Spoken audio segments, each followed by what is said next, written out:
Halo teman-teman, assalamualaikum warahmatullahi wabarakatuh. Masih bersama channel Tutor, channel pembelajaran bersama mengenai per-YouTubean dan mencari solusi bukan pemberi solusi ya teman.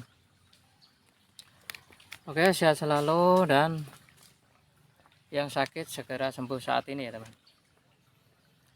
Tutor masih setia menemani pembuatan video-video yang berkaitan dengan YouTube khususnya.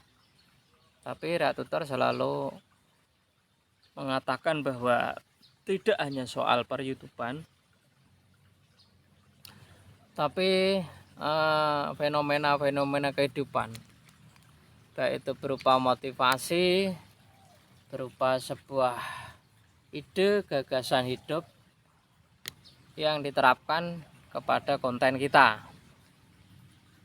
Apapun itu kita terapkan di konten kita, tapi jangan lupa dengan narasi-narasi yang ada kaitan video-video sebelumnya, karena supaya saling terkait, tidak terputus karena mengambil sebuah narasi yang salah.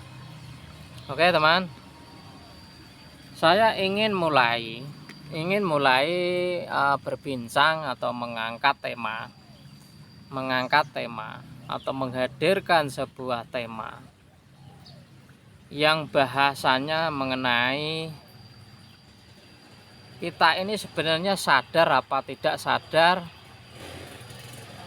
ketika membangun channel YouTube itu. Apakah kita ketika melihat tutorial sekali? Kalau saya pertama kali itu melihat halaman channel, tapi awalnya saya tidak tahu pemiliknya, ternyata namanya Insan Tutor. Tapi saya itu hanya melihat thumbnail ketika itu, thumbnail yang judulnya itu kalau tidak salah, nyari subscriber jam tayang cukup mudah gitu kan, dengan pakai satu HP kalau nggak salah. Tapi saya tidak tahu kalau itu channelnya senior kita, Insan Tutor. Lalu saya mendengarkan sampai full dan saya menonton beberapa videonya. Pertama yang tadi, yang kedua, tiga. Sepertinya menarik untuk memancing membangun channel kembali.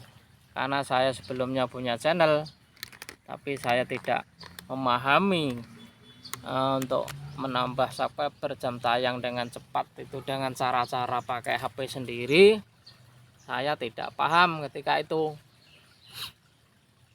Nah, apakah kalian juga sama seperti saya, melihat penampilan Insan Tutor atau melihat tutorial yang lain?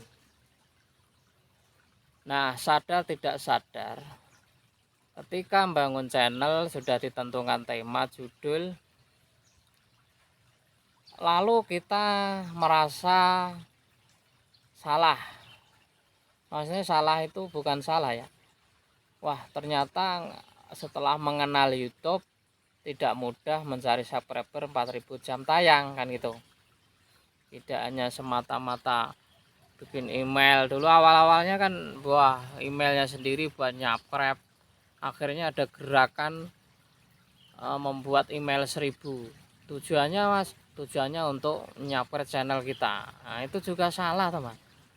Yang dimaksud membuat channel itu tidak harus terus 1000 bikinan sendiri, mirip-mirip suntik ya ndak apa-apa kan, itu channel-channelnya masing-masing. Kalau mau pakai cara itu kan ya nggak apa-apa gitu loh teman.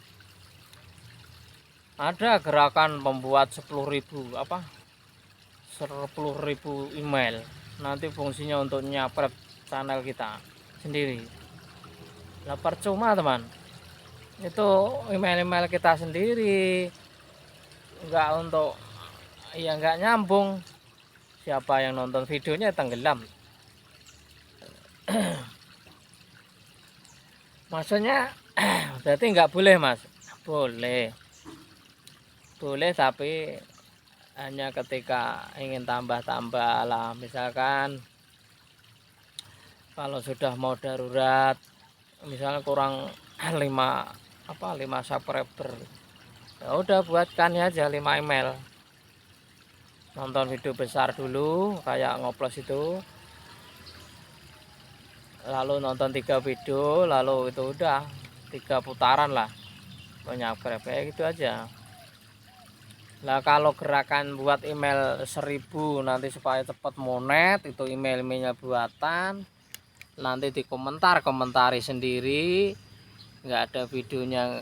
Ya kalau itu emailnya orang lain, kan ada teman saya ini kan pengobatan ya, pengobatan yang videonya tuh kebanyakan live streaming.